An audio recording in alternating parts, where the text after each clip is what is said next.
नमस्कार दोस्तों, मेरा नाम है विजय कुमार गिरी और मैं आप लोगों का एक बार फिर से स्वागत करता हूं अपने यूट्यूब चैनल जिसका नाम है सुहा क्लासेस फॉर एग्रीकल्चर। दोस्तों, आज हम लोग पढ़ने वाले हैं फंडामेंटल्स ऑफ एग्रीकल्चर में एग्रोनॉमी में क्रॉपिंग पैटर्न और क्रॉपिंग सिस्टम। इसका आज हम दूसरा पार्ट पढ़ने वाले हैं। एक पार्ट मैंने कल पढ़ा दिया था, उसमें कुछ चीजें जो इम्पोर्टेंट थी वो बच गई थी, उसको मैं इस पार्ट में पढ़ाऊंगा आपको। आज ये हमारा जो लेक्चर होने वाला है, ये तीसरा लेक्चर होने वाला है। फंडामेंटल्स ऑफ एग्रीकल्चर की जो सीरीज चल रही है, इसका तीसरा लेक्चर ये हो रहा है। तो इसको मैं पढ़ाना शुरू करूं उससे पहले मैं आप लोगों को बता दूं कि मैंने आप लोगों के लिए एक अल्टीमेट एग्रीकल्चर का कोर्स बना रखा है 1000 रुपए में। इसमें आप लोगों को इतने ढेर सारे सब्जेक्ट जो यहाँ पर दिए गए हैं, जो भी आप बीएससी एग्रीकल्चर करते समय जो आप सब्जेक्ट पढ़ते हो, ये सभी सब्जेक्ट बिल्कुल बेसिक से लेके बिल्कुल एडवांस लेवल तक अच्छे तरीके से आपको तैयारी कराई जाएगी। और आपको हर लेक्चर का पीडीएफ नोट्स भी प्रोवाइड कराया जाएगा, जो कि बाइलिंगुअल होगा, दोनों भाषाओं में होगा, हिंदी और अंग्रेजी में।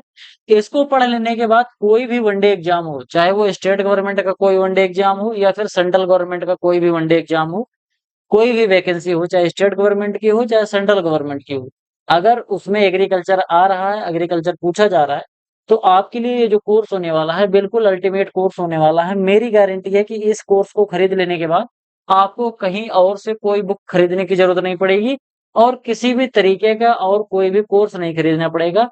यहाँ पर मैं जो आपको पढ़ाऊंगा इतना मोर देन इनफ होगा, जिस भी एग्जाम को आप क्वालिफाई करना चाहते हैं, बशर्ते उसमें एग्रीकल्चर पूछा जा रहा हो। तो ये कोर्स के बारे में बात करूं तो ये जो कोर्स होने वाला है, ये कोर्स आपका बिल्कुल 1 साल का कोर्स होने वाला है। इसको परचेज करना है तो आप इस क्यूआर कोड को स्कैन करके परचेज कर सकते हैं। और कोर्स से रिलेटेड अधिक जानकारी के लिए मेरे व्हाट्सएप नंबर 9792771793 पर संपर्क कर सकते हैं। कोर्स से रिलेटेड जो कुछ भी आपके क्वेश्चंस है, कैसे परचेज करना है, जो कुछ भी आपको जानकारी चाहिए, आपको इस व्हाट्सएप नंबर पर मिल जाएगी। चलिए अपने टॉपिक पर वापस आते हैं, पढ़ना शुरू करेंगे। क्रॉपिंग सिस्टम और क्रॉपिंग पैटर्न में कुछ चीजें जो बची हुई थी, बात करेंगे बेसिक क्रॉपिंग टर्म। जो हम क्रॉपिंग करते हैं उसमें कुछ बेसिक बेसिक टर्म का इस्तेमाल करते हैं, उनके बारे में डिटेल में समझेंगे। जैसे एक होता है सोल क्रॉपिंग या फिर सॉलिड पैटर्न या सॉलिड प्लांटिंग। सीधा सीधा इसका मतलब ये होता है कि जैसे मान लो कि हमारे पास कोई एक खेत है, ठीक, हमारे पास खेत है, क्या है, हमारे पास एक खेत है और वो खेत ये वाला है, ठीक। अब क्योंकि ये वाला खेत है, इसमें बोल रहा है सोल। सोल का क्या अर्थ होता है, सोल सोलो से बना हुआ है। सोलो का क्या मतलब होता है, अकेला, ठीक। अगर हम एक खेत में एक टाइम पर कोई एक ही क्रॉप की वेराइटी लगा रहे हैं, तो उसको हम क्या बोलते हैं, सोलो क्रॉपिंग बोलते हैं या फिर सॉलिड प्लांटिंग बोलते हैं। बिल्कुल सॉलिड है, इसमें और कोई चीज दूसरा नहीं है, ठीक। जैसे मान लो हमने अपने खेत में गेहूं लगा दिया। अब जब खेत में जिस समय पर गेहूं है, उस समय पर मेरे खेत में कोई और दूसरी फसल नहीं है, तो इसको हम क्या बोलेंगे, सोल क्रॉपिंग या फिर सॉलिड क्रॉपिंग या सोलो क्रॉपिंग भी इसको कह सकते हैं। आगे है हमारा मोनोकल्चर या monocropping. A system of growing same crop on A same land year after year. जब एक ही खेत में ईयर आफ्टर ईयर एक ही फसल लगाते रहते हैं, तो उसको हम क्या बोलते हैं, मोनोकल्चर या मोनोक्रॉपिंग बोलते हैं। ध्यान से समझना, हमने क्या किया, हमने यहाँ पर गेहूं की खेती करी, रबी के सीजन में गेहूं की खेती कर ली। खरीफ का जब सीजन आया तो यहाँ पर पानी भर गया, बाढ़ आ गई, यहाँ पानी भरा रह गया। खरीफ सीजन में हमने कोई खेती नहीं की। जायद के सीजन में भी कोई खेती नहीं करी। इसके बाद जब हमारा खेत सूखने लगा तो फिर हमने क्या करा, गेहूं की खेती फिर से कर ली रबी के सीजन में। तो बार बार गेहूं काट के गेहूं बोना, फिर गेहूं काट के गेहूं बोना, गेहूं काट के गेहूं बोना, बार बार ऐसे करा जाता है, तो इसको हम क्या बोलते हैं, मोनोकल्चर या मोनोक्रॉपिंग बोलते हैं। देखो, दोनों आपस में तुलना करने का प्रयास नहीं करना, नहीं तो कंफ्यूज हो जाओ। सोल क्रॉपिंग में एक खेत में एक बार में केवल एक ही फसल बोई जाती है। ये मिक्स क्रॉपिंग का जस्ट उल्टा होता है। मिक्स क्रॉपिंग में एक ही खेत में एक ही टाइम पर दो फसल बोई जाती है। लेकिन जब हम सोल क्रॉपिंग करते हैं तो एक एक टाइम पर एक खेत में केवल एक ही फसल रहती है। मोनोकल्चर में ईयर आफ्टर ईयर एक ही फसल ग्रो करते हैं। जैसे दूसरा एग्जांपल आपको देता हूं, एग्जैक्ट एग्जांपल ये है, ये हमारा राइस है, जो भारत के नॉर्थ ईस्ट वाले रीजन है, कुछ झारखंड के जो जंगली एरियाज हैं, और इसके साथ साथ जो मध्य प्रदेश का कुछ पठारी भाग है, वहां पर क्या होता है, शिफ्टिंग कल्टीवेशन होती है। और शिफ्टिंग कल्टीवेशन में ज्यादातर वो लोग धान की खेती करते हैं, जंगल साफ करेंगे, धान की खेती करेंगे और उसके बाद फिर धान की खेती करेंगे। वो ज्यादातर धान की ही खेती करते हैं, तो इसीलिए उसको क्या बोलते हैं, मोनोक्रॉपिंग या फिर मोनोकल्चर कहते हैं। आगे क्या है, cropping scheme, cropping system, cropping pattern और क्रॉपिंग स्कीम। तो क्रॉपिंग सिस्टम और क्रॉपिंग पैटर्न मैंने आप लोगों को समझा दिया था। क्रॉपिंग स्कीम क्या होता है इसको समझेंगे। A plant for rising crop on individual farm plant to get maximum return from each crop without harming soil fertility. हमारे खेत की जो फर्टिलिटी है उसको बिना कोई नुकसान पहुंचाए जब हम अपने फार्म के खेत में मैक्सिमम प्रोडक्शन करने के लिए कोई एक क्रॉप लगाते हैं, कोई एक क्रॉप लगाने का प्लान बनाते हैं, तो उसको हम क्या बोलते हैं, स्कीम बोल। ठीक, हमने अपने दिमाग में जो प्लान बनाया है उसी प्लान को हम क्या बोलते हैं, उसी प्लान को हम क्रॉपिंग स्कीम बोलते हैं। और जब यही क्रॉपिंग स्कीम यथार्थ में होने लगता है तो उसको हम क्रॉपिंग पैटर्न बोलते हैं। और जब क्रॉपिंग पैटर्न के साथ साथ मैनेजमेंट भी जुड़ जाता है तो ये बन जाता है हमारा क्रॉपिंग सिस्टम। ये तीनों चीजें आई होप आपको क्लियर हो गई होंगी। दो चीज जो कल पढ़ाया था और एक चीज जो आज पढ़ाया हूं। अब हम आगे समझते हैं मल्टीपल क्रॉपिंग, जिसको हम क्या कहते हैं, बहुफसली खेती कहते हैं। जब हम एक खेत में एक साल में दो या दो से अधिक फसलों को उगाते हैं एक ही खेत में, तो उसको हम क्या बोलते हैं, उसको हम मल्टीपल क्रॉपिंग बोलते हैं। ये कई तरीके का होता है, अभी आगे हम एक एक करके आपको डिटेल में समझाएंगे। मल्टीपल क्रॉपिंग के बारे में बात करें तो ये कई तरीके का होता है, जैसे हमारा इंटर क्रॉपिंग है, मिक्स्ड क्रॉपिंग है, सिक्वेंशियल क्रॉपिंग है और रिले क्रॉपिंग है। जिसमें सिक्वेंशियल क्रॉपिंग नॉन ओवरलैपिंग होता है और रिले क्रॉपिंग ओवरलैपिंग होता है। कैसे होता है इन चारों के बारे में डिटेल में अभी आपको मैं बताता हूँ एक एक करके। जैसे सबसे पहले है हमारा इंटर क्रॉपिंग। इंटर क्रॉपिंग के कॉन्सेप्ट और टाइप के बारे में बात करें तो क्या होता है, intercropping is growing two or more crops simultaneously on the same piece of land with a definite row arrangement और mixed ratio। जैसे बीट और मस्टर्ड की जब हम खेती करते हैं तब, ध्यान से समझना। इंटरक्रॉपिंग, इंटर का क्या मतलब होता है, बीच में। ठीक, तो जब हम कोई दो लाइन किसी दो अलग अलग फसल के लगाते हैं तो उसको हम क्या बोलते हैं, इंटरक्रॉपिंग बोलते हैं। यहां पर सीधा सीधा लिख रहा है टू या फिर मोर देन टू क्रॉप सिमुलटेनियसली, बोले तो एक साथ एक ही खेत में दो या दो से अधिक फसल जब हम एक ही खेत में लगाते हैं जिनका रो अलग अलग होता है। जैसे यहाँ पर आपको अलग रो दिख रही है एक दूसरी फसल की, और यहाँ पर आपको एक रो दिख रही है ये दूसरे फसल की है। दो रो इस फसल की लगी है और दो रो इस फसल की लगी है। इस तरीके से अलग अलग रो में खेती करी जा रही है, तो इसको हम क्या बोलते हैं, इंटरक्रॉपिंग बोलते हैं। जैसे आपका गेहूं है और मस्टर्ड है।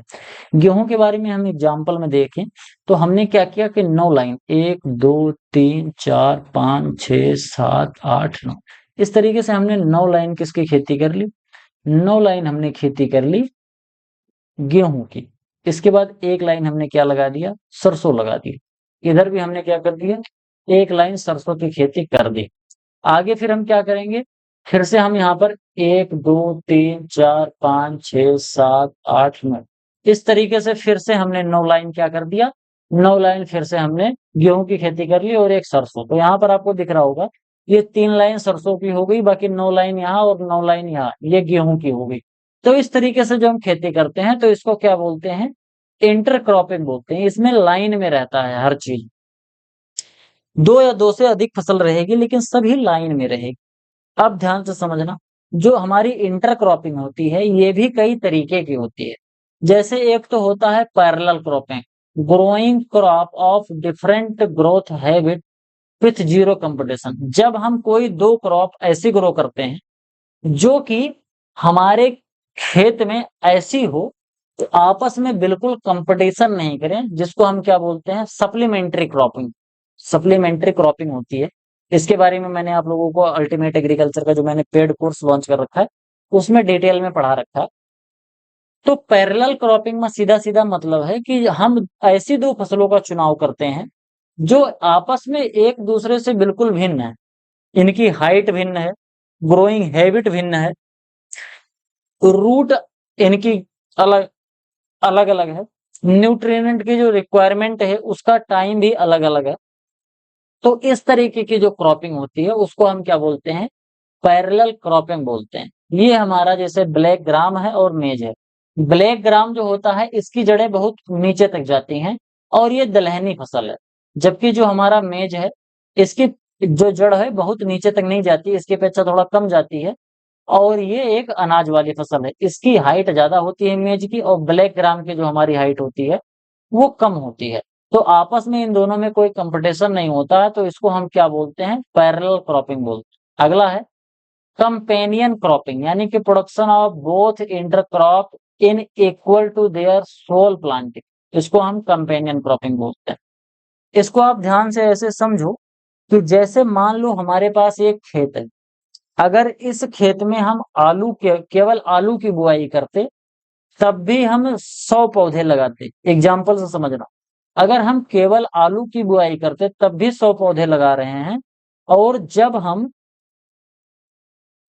पोटैटो की केवल बुआई करते तब भी हम 100 पौधे लगा रहे हैं, और जब हम पोटैटो और पोटैटो के साथ साथ शुगर केन भी लगा रहे हैं, जब दोनों एक साथ ग्रो कर रहे हैं तब भी हमारा आलू 100 पौधे हैं, और इसके साथ साथ शुगर केन के भी मान लो 50 पौधे लग जा रहे हैं। तो आप ध्यान से देखोगे कि यहाँ पर भी आलू 100 ही था और यहाँ पर भी आलू 100 ही है, जबकि हमें शुगर केन एक्स्ट्रा मिल गया।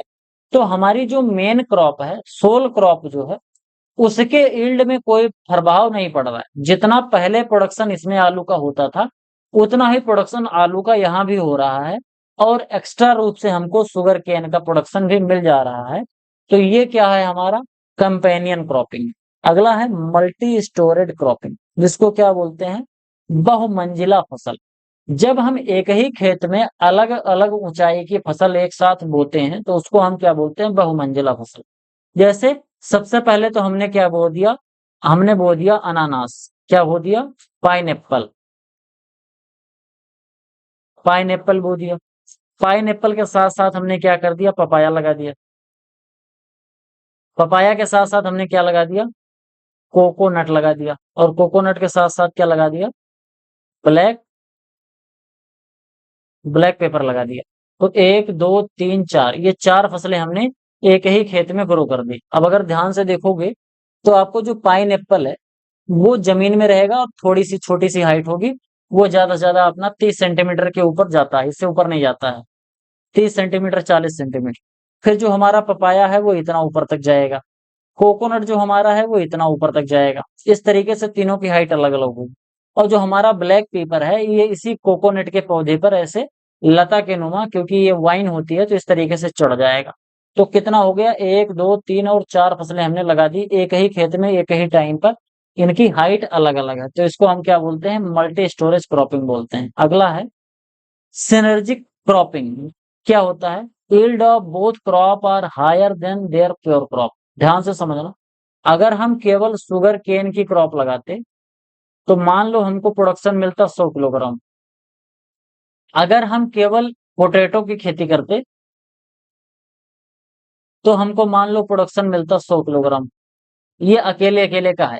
लेकिन अब हमने क्या कर दिया, हमने शुगर केन का और शुगर के केन के साथ साथ पोटैटो दोनों की खेती एक साथ कर दी, तो हमको प्रोडक्शन कितना मिल गया, 120 किलोग्राम शुगर केन मिल गया और 110 किलोग्राम हमको पोटैटो मिल गया। दोनों कितना हो गया, हमको 230 किलोग्राम प्रोडक्शन मिल गया। तो 30 किलोग्राम हमको एक्स्ट्रा मिल गया ना, 30 किलोग्राम नहीं एक्स्ट्रा मिल गया, 130 किलोग्राम एक्स्ट्रा सीधे सीधे मिल गया। क्यों, अगर उतने ही खेत में हम केवल शुगर केन लगाते तो केवल 100 किलो पाते। अगर उतने ही खेत में केवल हम आलू लगाते तो भी केवल 100 किलो ही पाते। अगर हमने दोनों एक साथ लगा दिया तो 100 किलो तो हमने क्या हुआ, शुगर केन को 120 किलो पा लिया और आलू को 110 किलो पा लिया, यानी कि दोनों का प्रोडक्शन हो गया, यानी कि 2 गुने से भी ज्यादा का प्रोडक्शन हमने कर लिया।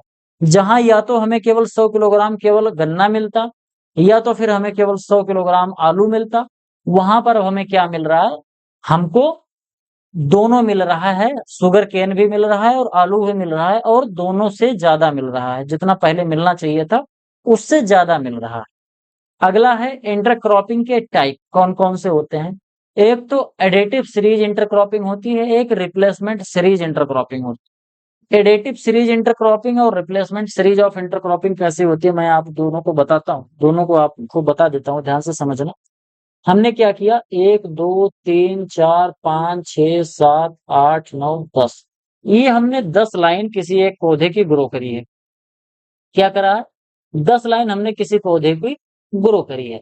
अब हमने क्या किया, इस जगह पर हमने क्या कर दिया, यहाँ पर हमने क्या कर दिया, जस्ट सेकेंड, ये हमने 10 लाइन ग्रो कर रखी है। हमने क्या किया कि हर दूसरी लाइन के बाद में यहाँ पर हमने क्या कर दिया, हर दूसरी लाइन के बाद में हमने एक फसल और लगा दी। हर दूसरी लाइन के बाद एक फसल इसमें और लगा दी, तो 2 फसल हमने लगा दी। कैसे, जो पहले अगर हम मान लो अकेले केवल ये लाल वाली फसल ग्रो करते तो भी इतनी ही लाइन रहती, तब भी 10 ही लाइन रहती अगर लाल वाली फसल लगाते।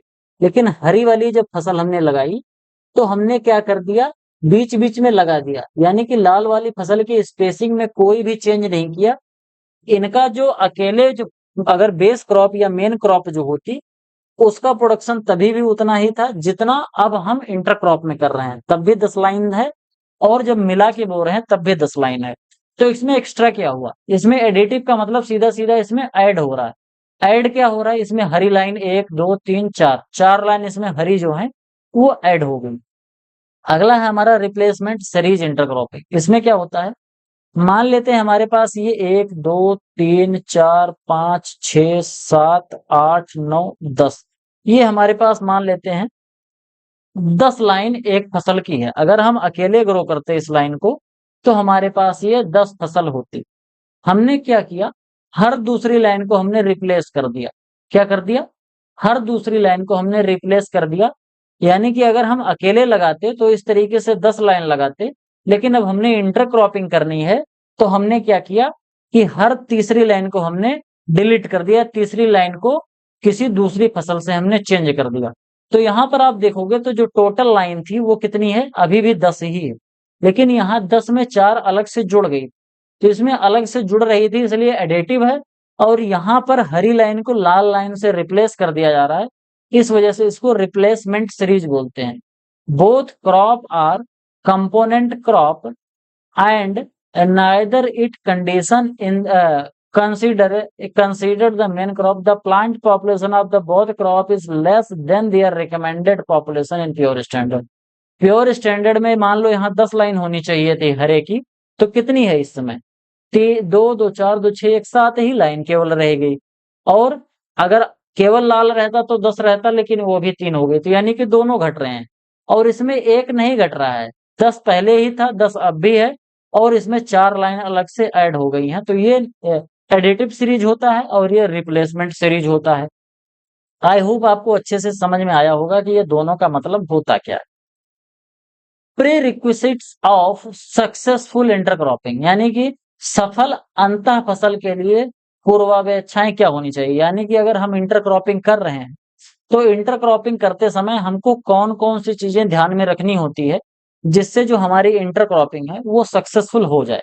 कैसे करेंगे, the time off peak nutrient demand of the component crop should not overlap, यानी कि दोनों क्रॉप जो हैं, दोनों क्रॉप की जो न्यूट्रिएंट की रिक्वायरमेंट है वो अलग अलग टाइम पर हो। जैसे कोई फसल है जो कि सोइंग के 30 से 40 दिन बाद न्यूट्रिशनल रिक्वायरमेंट बहुत ज्यादा होती है, और उसके साथ साथ जो हमने दूसरी फसल लगा रखी है उसकी जो न्यूट्रिशनल रिक्वायरमेंट है वो 50 से 70 दिन की जब हो जाती है फसल, तब इसकी न्यूट्रिशनल रिक्वायरमेंट बढ़ती है। तो 30 से 40 दिन जब ये फसल रहेगी तब इसको न्यूट्रिएंट देगा, और जैसे 50 से 70 दिन आएगा तब इसको न्यूट्रिएंट दे देगा। तो न्यूट्रिएंट की डिमांड दोनों की अलग अलग है। जैसे अभी 2 लोग खाने बैठ जाओ और मम्मी रोटी बना रही हूँ, तो 2 लोगों की रोटी मम्मी एक बार में पूरा नहीं कर पाएंगे, तो क्या होता है, पहले तुम खा लो फिर तुम खा लो, इस तरीके से काम हो जाता है। Competition for light water and carbon dioxide should be minimal, यानी कि जो भी चीजें हैं, जो भी रिसोर्सेस पौधा यूज करता है अपने ग्रोथ के लिए, उसको यूज करने में दोनों पौधे आपस में कम से कम कंपटीशन करें। चाहे वो लाइट को लेकर, चाहे पानी को लेकर, चाहे कार्बन डाइऑक्साइड को लेकर, चाहे स्पेस को लेकर, चाहे न्यूट्रिएंट को लेकर, हर तरीके से कम कंपटीशन करें, तभी हम सक्सेसफुल इंटरक्रॉपिंग कर सकते हैं। Complementary complementarity should exist between the component crop. जो हमारे पास कंपोनेंट क्रॉप होती है, घटक फसलों के बीच पूरकता मौजूद होनी चाहिए, बोले तो कंप्लीमेंट्री होनी चाहिए, दोनों क्रॉप एक दूसरे का फायदा करें। जैसे तुम कुछ हमारा फायदा कर दो, हम कुछ तुम्हारा फायदा कर दें। जैसे गेहूं और चने, गेहूं और चने की जब बुआई एक साथ कर देते हैं, तो चने के जो जड़ों में राइजोबियम होता है, वो गेहूं को न्यूट्रिएंट दे देता है, नाइट्रोजन। और गेहूं क्या करता है, गेहूं सॉरी, इसका एग्जाम्पल थोड़ा सा गड़बड़ हो गया। चना नहीं, मैं यहाँ पर मटर लगा देता हूँ। क्या लगा देता हूँ? मटर। क्या हो जाएगा? मटर के अंदर जो राइजोबियम है वो गेहूं को मिल गया, यानी कि गेहूं का नाइट्रोजन की रिक्वायरमेंट मटर पूरी करवा दे रहा है अपने राइजोबियम से, इसके जड़ों में जो रूट नोड्यूल्स है। और मटर को ग्रो होने के लिए, जस्ट सेकंड, इसको गेहूं ना करके यहाँ पर हम सरसों कर देते हैं। क्या कर देते हैं? सरसों कर देते हैं। तो सरसों और मटर की खेती कर रहे हैं। तो मटर की जो रूट नोड्यूल्स हैं, जो नाइट्रोजन दे रहे थे, वो हमको सरसों में मिल गए, यानी सरसों ने नाइट्रोजन को उपयोग कर लिया। अब मटर को ग्रो होने के लिए सहारे की जरूरत है, तो मटर को सहारा कौन दे देगा? सरसों दे देगा। यानी कि मटर ने सरसों की मदद करी और सरसों ने मटर की मदद कर दी। तो अगर इस तरीके से दोनों क्रॉप हैं, दोनों एक दूसरे के लिए कंप्लीमेंट्री हैं, पूरक का काम कर रही हैं, तो इस तरीके की क्रॉप सक्सेसफुली इंटरक्रॉप के माध्यम से ग्रो करी जा सकती है। अगला है the difference in the maturity duration of the crop should B at least 30 days. यानी कि मैच्योरिटी जो होती है, इन दोनों फसलों की मैच्योरिटी का जो टाइम होना चाहिए, कम से कम 30 दिन का अंतर होना चाहिए। एक फसल हमारी अगर मान लो 90 दिन में तैयार हो रही है, तो दूसरी फसल 120 दिन में तैयार हो पाए, जिससे कि दोनों को आराम से हम हार्वेस्टिंग कर सकें, दोनों लाइन की अलग अलग आराम से हार्वेस्टिंग कर सकें। नहीं तो दोनों एक साथ ही हार्वेस्टिंग के लिए आ जाएगी, तो हम हार्वेस्टिंग करने में प्रॉब्लम हो सकती है। मिक्स क्रॉपिंग और सिक्वेंशियल क्रॉपिंग क्या होता है? जैसे मैंने इंटर क्रॉपिंग बताया था, तो उसमें लाइन में बुआई हो रही थी, लेकिन मिक्स क्रॉपिंग में क्या होता है? कल्टीवेशन टू और more crop simultaneously on the same field without a definite row. इसमें ध्यान से समझना, कोई डेफिनिट रो नहीं होता है, कोई फिक्स रेशियो नहीं होता है। ये ट्रेडिशनल मेथड होता है, ड्राई लैंड एरिया में ग्रो किया जाता है। इसमें दो फसलों को एक ही साथ ग्रो कर देते हैं, कोई लाइन नहीं होती। जैसे ब्रॉडकास्टिंग करते हैं ना, छिटकवा विधि से जो खेती करते हैं, बीजों की बुआई जो छिटकवा विधि से करी जाती है, कोई दो फसल ले लिए, दोनों की बुआई ऐसे कर दिए। जैसे गेहूं और सरसों की बुआई लाइन में अगर करेंगे तो इंटरक्रॉपिंग हो गया 9:1 में। अगर गेहूं और सरसों की बुआई हमने छिटकवा विधि से कर दी, तो वो क्या हो जाएगा? सीधे सीधे वो मिक्स क्रॉपिंग हो जाएगा, क्योंकि प्रॉपर कोई लाइन नहीं है कि हाँ ये सरसों की लाइन है, ये गेहूं की लाइन है, इस तरीके की लाइन कोई नहीं है। तो ये भी हमारा क्या हो जाएगा? Mix cropping. ये भी एक तरीके का मल्टीपल क्रॉपिंग का ही एग्जाम्पल है। अगला है हमारा सिक्वेंशियल क्रॉपिंग। एक फसल हमने यहाँ पर ग्रो करी, यहाँ पर हमने सोइंग करी, यहाँ पर हार्वेस्ट कर लिया, फिर अगली फसल यहाँ पर सोइंग करी, हार्वेस्ट कर लिया, यहाँ पर सोइंग करी, फिर हार्वेस्ट कर लिया, यहाँ पर सोइंग करी, फिर हार्वेस्ट कर लिया। ये टाइम चल रहा है, यानी कि दूसरी फसल पहले हमने हार्वेस्ट की, और हार्वेस्टिंग करने के बाद फिर दूसरी फसल बोई। यानी कि आज हमने जैसे मान लो कोई फसल की हार्वेस्टिंग कर ली, अब 2-3 दिन के अंदर खेत की प्रिपरेशन कर लेंगे, टिलेज विलेज करके कायदे से सेट कर लेंगे, और उसके बाद फिर इसमें दूसरी फसल ग्रो कर देंगे। तो एक फसल एक के बाद एक, एक के बाद एक, यानी कि कोई ओवरलैपिंग नहीं हो रहा। तो इसको हम क्या बोलते हैं? Sequential cropping. यानी कि जैसे मान लो पहले धान की खेती करो, फिर धान को काट लो, धान को काटने के बाद फिर गेहूं की खेती करो, फिर गेहूं को काट लो, गेहूं के बाद फिर मूंग की खेती करो। तो ये हो रहा है, जो धान गेहूं मूंग, ये जो सीक्वेंस चल रहा है, ये हमारा किसका एग्जाम्पल है? ये सिक्वेंशियल क्रॉपिंग का एग्जाम्पल होता है। अगला है हमारा रिले क्रॉपिंग। इसमें क्या होता है? इसमें एक फसल हमने यहाँ पर ग्रो करी, यहाँ पर सोइंग करी, यहाँ पर हार्वेस्ट करी। हार्वेस्टिंग से जस्ट पहले यहाँ पर हमने दूसरी फसल की सोइंग कर दी, यहाँ पर हार्वेस्ट कर लिया। अब इसकी हार्वेस्टिंग करने से जस्ट पहले हमने फिर से दूसरे फसल की सोइंग कर ली। अब यहाँ पर आपको दिख रहा होगा कि ये जो टाइम ड्यूरेशन है, इस टाइम ड्यूरेशन पर हमारे खेत में दो फसलें खड़ी हुई हैं। यहाँ पर आपको दिख रहा होगा, यहाँ पर आपको एक फसल दिख रही होगी और ये दूसरी फसल है। गेहूं की हार्वेस्टिंग होनी है, गेहूं की हार्वेस्टिंग करने से पहले ही यहाँ पर एक दूसरी फसल ग्रो कर दी गई। जैसे दूसरा एग्जाम्पल हम लेते हैं राइस का, और राइस के साथ साथ बरसीम का। अब बरसीम और राइस के बारे में अगर हम बात करें, तो राइस की जब हमको हार्वेस्टिंग करनी होती है, तो राइस की हार्वेस्टिंग करने से 10 दिन पहले हम बरसीम की बुआई कर देते हैं राइस वाले खेत में ही। फिर बाद में राइस की हार्वेस्टिंग कर लेते हैं, और जब हम राइस की हार्वेस्टिंग कर रहे होते हैं, तब उस समय हमारी बरसीन का जो डेट ऑफ सोइंग होता है वो 10 दिन हो गया रहता है। हम हर राइस को हार्वेस्ट कर लेते हैं और बाद में हमारी बरसीन ग्रो हो जाती है। तो ये क्या होता है, रिले क्रॉपिंग इसको कहते हैं। इसको कई जगह पर पैरा और उटेरा सिस्टम भी कहते हैं, तो ये भी याद कर लेना। कई जगह पर इसको क्या कहते हैं, पैरा या उटेरा प्रणाली भी इसको कहा जाता है।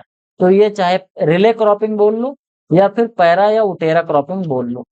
आगे हमारा मल्टी स्टोरेज या फिर multi multi multi tiered multi tiered sorry multi tiered, चाहे मल्टी स्टोरेज बोल लो या मल्टी टायर्ड क्रॉपिंग सिस्टम बोले तो बहुमंजिला या फिर बहुस्तरीय। अभी मैंने आप लोगों को बताया था ना, जो बरसीन वो बताया था ना कि पहले आप नाशपाती की खेती कर लो, पाइनएप्पल की, और पाइनएप्पल के बाद फिर आप पपाया की खेती कर लो, फिर उसके कर लो कोकोनट की, और कोकोनट के बाद ब्लैक पेपर की खेती कर लो। 4 फसलें एक साल लगाओगे अलग अलग हाइट की।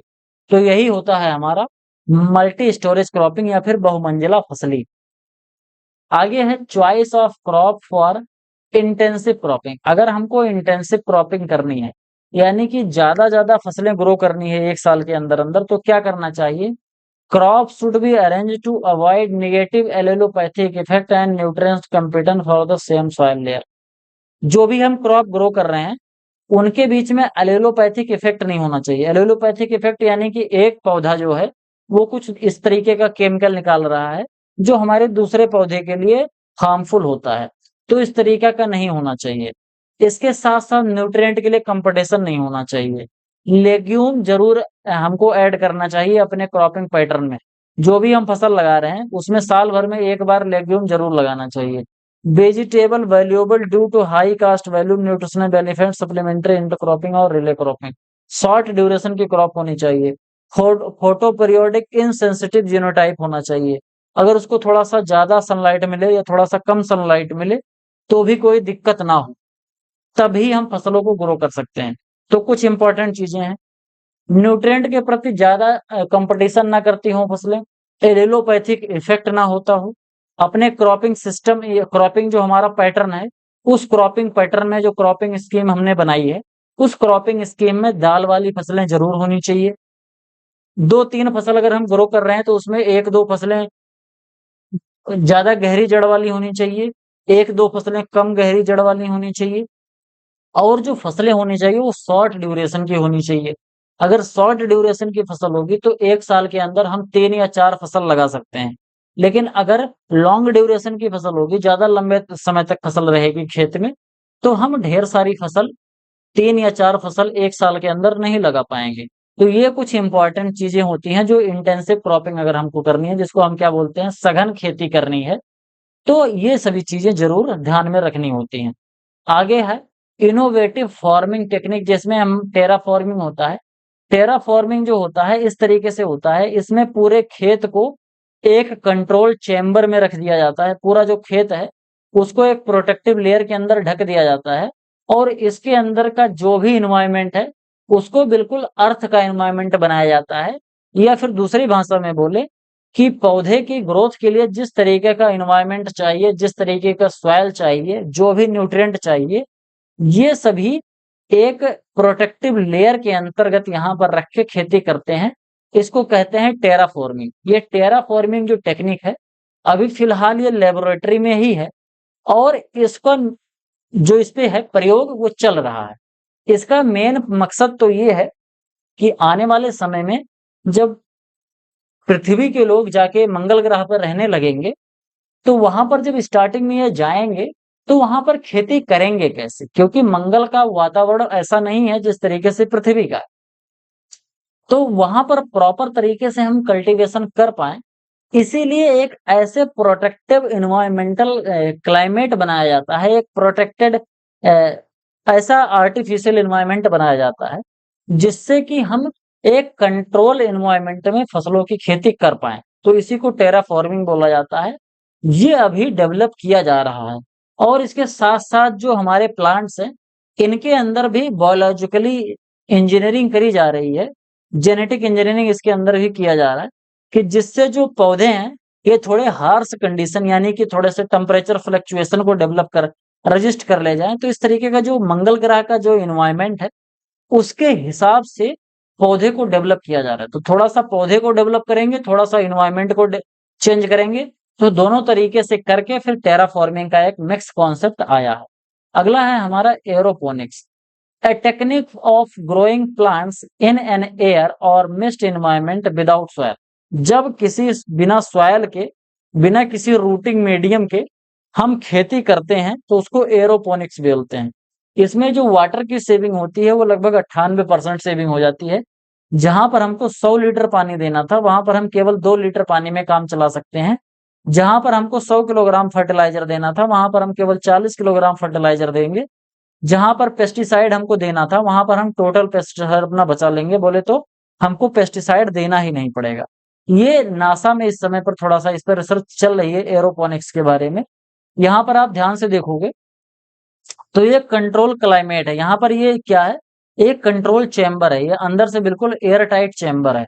एयर टाइट चेम्बर में यहाँ पर एक वाटर पंप है जिसको यहाँ से इलेक्ट्रिसिटी दी जा रही है कि पंप चल पाए। और यहाँ पर क्या है, यहाँ पर पानी भरा हुआ है। अब इसी पानी में पौधे को जो भी चीजें चाहिए, पौधे को न्यूट्रिएंट चाहिए होता है। जड़ से पौधा पानी लेता है और न्यूट्रिएंट लेता है। तो यहाँ पर हर न्यूट्रिएंट को पानी में घोल दिया जाता है और पंप चलाया जाता है। जब ये पंप चलता है तो यहाँ पर ये नोजल लगे हुए हैं और इन्हीं नोजल से फव्वारा निकलता है, मिस्ट निकलता है। तो ये जो मिस्ट निकलेगा यानी कि एक तरीके से ऐसे फुहारा निकलता है। ये जो फुहार होती है ये पौधे की यहाँ पर जो जड़ है इसी जड़ के पास फुहार बराबर चलती रहती है। तो पौधा उसी फुहार वाले जो फुहार होता है वो पौधे की जड़ पर जाके चिपक जाता है और पौधे की जो जड़ होती है उसको अपने अंदर एब्जॉर्ब कर लेती है। तो पानी भी मिल जाता है पौधे को और इसके साथ साथ जो न्यूट्रिएंट चाहिए, क्योंकि पानी में न्यूट्रिएंट भी घुला हुआ है तो वो भी मिल जाएगा। तो नीचे से तो पौधे को पानी और न्यूट्रिएंट चाहिए था वो मिल गया और ऊपर से हवा और जो प्रकाश चाहिए था वो तो उसको एनवायरनमेंट से मिल ही जाएगा। तो इस तरीके की जो खेती करने का सिस्टम होता है उसको एरोपोनिक्स बोलते हैं। एक हमारा हाइड्रोपोनिक्स होता है, उसमें जल में खेती करते हैं। वहां पर आप क्या करोगे, इसको हटा दो, पानी का जो लेवल है पानी के लेवल को बढ़ा के यहाँ तक ले आओ। अब क्या होगा कि जो भी न्यूट्रिएंट पौधे को चाहिए हर न्यूट्रिएंट पानी में घोल दोगे और पौधे की जो जड़ें होंगी वो पानी में तैरती रहती हैं। जैसे आप लोगों ने मनी प्लांट देखा होगा, मनी प्लांट में क्या करते हैं, थोड़ा सा उसमें शर्करा या कार्बोहाइड्रेट का थोड़ा सा घोल डाल देते हैं, चीनी का घोल भी कई बार डाल देते हैं लोग, हल्का सा घोल बना के, और एक बोतल रख देते हैं पानी का, उसी पानी के बोतल में मनी प्लांट डाल देते हैं। तो वो पौधा अपना ग्रो होता रहता है, छांव में ग्रो होता रहता है, घर के अंदर रहता है मनी प्लांट। तो यहाँ पर कोई रूटिंग मीडियम नहीं होता है, यहाँ पर केवल जल ही रहता है, उसी जल से मिलता है। तो ये एक हाइड्रोपोनिक्स होता है। तो आई होप आपको समझ में आया होगा, टेराफॉर्मिंग, एरोपोनिक्स और एक हाइड्रोपोनिक्स होता है। ये तीन चीजें जो हैं ये हमारी इनोवेटिव फार्मिंग टेक्निक है जो अभी इनोवेट करी जा रही हैं। बहुत अच्छी तरीके से इनके अंदर अभी इनोवेशन तो नहीं हुआ है कि ये लोकल लेवल पे होना स्टार्ट हो जाए, लेकिन इस पर रिसर्च दिन ब दिन चलता जा रहा है। तो आज की वीडियो में केवल इतना ही। आई होप आपको वीडियो पसंद आया होगा। वीडियो पसंद आया हो तो वीडियो को लाइक करिए, चैनल को सब्सक्राइब नहीं किया हो तो सब्सक्राइब जरूर करिए। आपके जो सुझाव हैं कमेंट बॉक्स में जरूर लिखिए। चैनल को अपने दोस्तों के साथ ज्यादा से ज्यादा शेयर कीजिए। यहाँ पर आपको एक वीडियो दिख रही होगी, इस वीडियो को आप देख के समझ सकते हो कि मैंने जो अल्टीमेट एग्रीकल्चर का कोर्स लॉन्च कर रखा है उसमें आपको क्या क्या चीजें मिलने वाली हैं और इसको आपको परचेज कैसे करना है। इसके साथ साथ यहाँ पर आपको एक प्लेलिस्ट दिख रही होगी, इस प्लेलिस्ट को भी आप फॉलो करके अपनी नॉलेज को बढ़ा सकते हैं। तो आज की वीडियो में केवल इतना ही, मिलते हैं किसी दूसरी वीडियो में, तब तक के लिए इजाजत दीजिए। धन्यवाद।